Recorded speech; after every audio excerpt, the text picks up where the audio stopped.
Hey guys, and welcome back to Abir Speaks. In this video, let us talk about the game between England and DR Congo.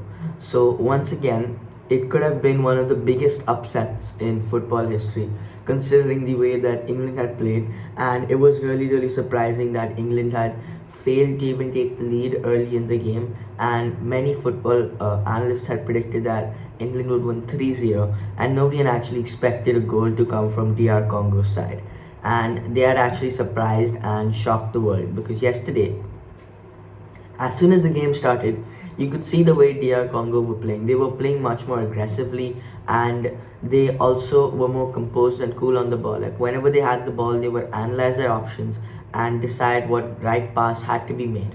And that was how DR Congo had played throughout the entire game.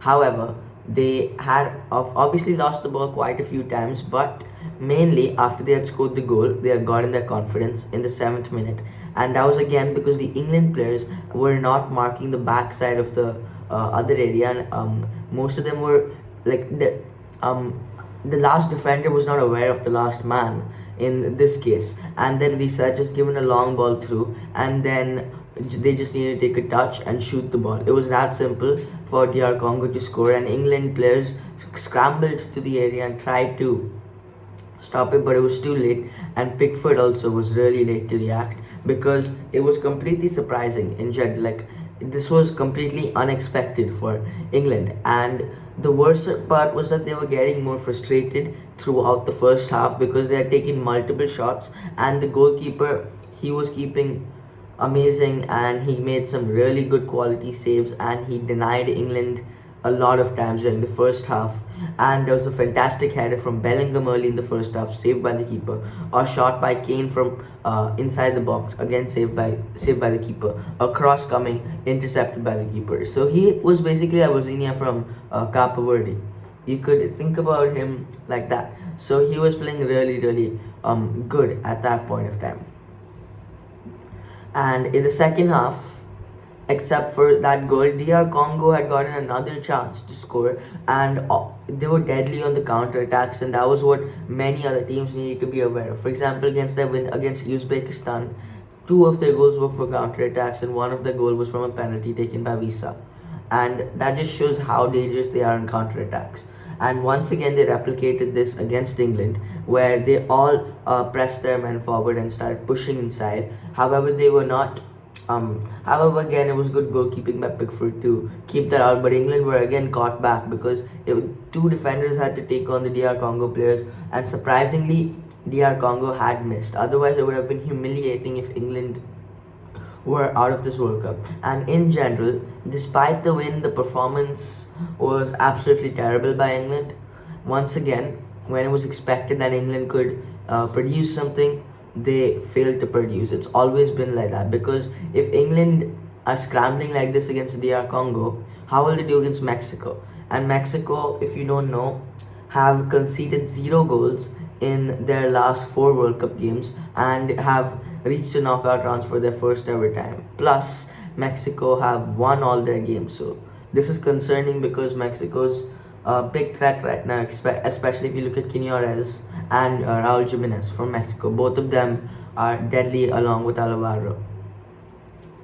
Except for this, Kane had scored a late equalizer in the 74th minute, and that was a header. And Anthony Gordon was an instant impact because as soon as he had come on the pitch, he had made some good touches, some good passes, and he kept putting the ball in dangerous areas, and the keeper kept intercepting it. But this time, the keeper could not intercept it, and he had nearly actually saved the ball. Kane had headed it inside, and the keeper dived towards his left hand side, right hand side, but he was really close to saving him, but he had just pushed it into the net, and it was a good try, and that was Kane's goal.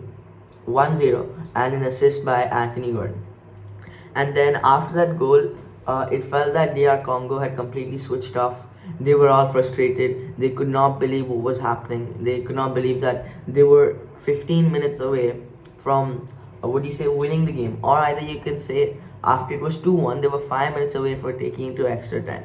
They got a little too impatient, and then after that, they lost the morale. They kept Their passing rate has decreased. They started playing long balls. They were really impatient, like I said, and that was costly because now DR Congo were caught in the counter attack, and then England had again caught off DR Congo, and Harry Kane had and then Anthony Gordon had taken the ball all the way to the other side, and the goalkeeper had also come rushing after that mistake, and after a mistake from a defender where it got straight to Kane, and then Kane had just bagged it top corners, and there was no chance he could stop England or Kane at all, and that was how England had gotten the lead 2-1.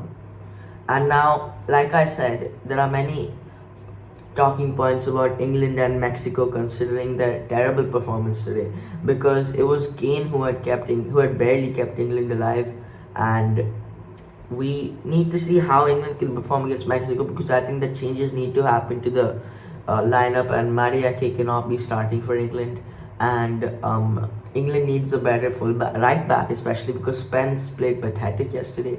He kept losing the ball. So since Reece James is injured, the only Trent Alexander-Arnold has not been efficient enough. He's not been called up, I think.